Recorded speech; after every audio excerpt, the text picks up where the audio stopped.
The question of where morality comes from doesn't really exist for a theist, because in their view, all moral laws come from God or religious texts. Debate and argument in the theistic realm are confined to the interpretation of these texts. So as an atheist, how can you possibly be a moral person? How can morals exist without God?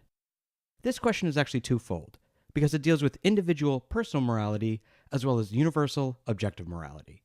And while these two ideas can't necessarily be separated, as they're really one and the same, for the sake of clarity, I'll be talking about them one at a time. First, individual morality. Where do you personally get your morals, if not from God or religious texts? Now, the real question is, where do religious people actually get their morals from? As a simple example, what would you consider more evil or sinful? Coveting your neighbor's property or rape and slavery?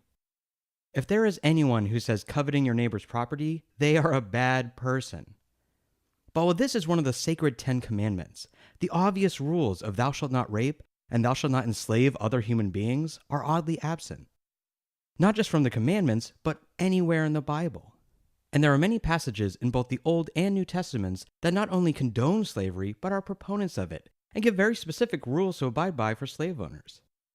And while Christians will try to justify this in many ways, they actually can't.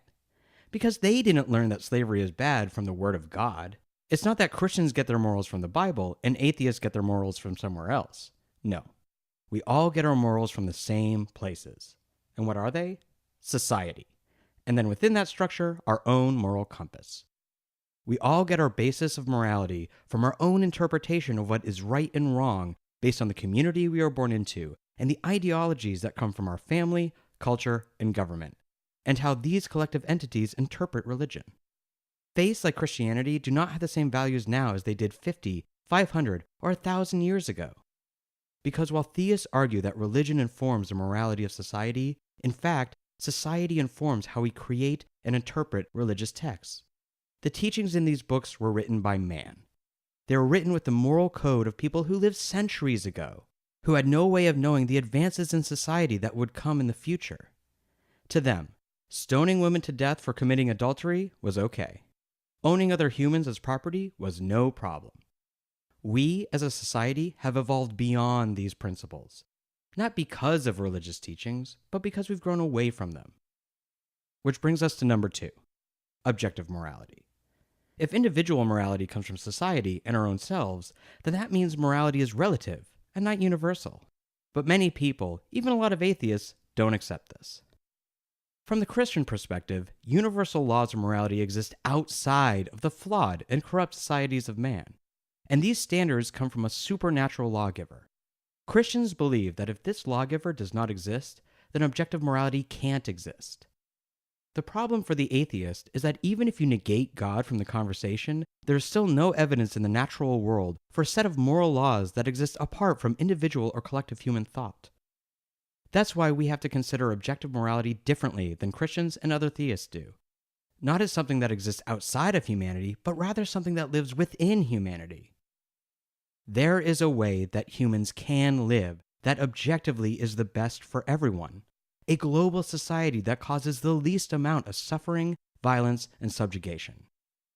All animal species live under certain laws that have evolved through time that are best for them to propagate and be strong in their environment.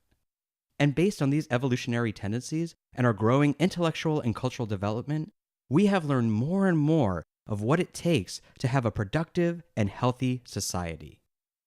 And yes, atrocities like slavery, genocide, rape, apartheid, torture, forced prostitution, child abuse, ethnic cleansing, poverty, animal cruelty, persecution based on race, gender, and sexuality, crimes against humanity still exist all over the world. But concepts like equality, freedom, justice, sovereignty, and basic human rights are held as objective truths more now than ever before in history. We as a people are slowly getting closer to the reality of an objectively moral society.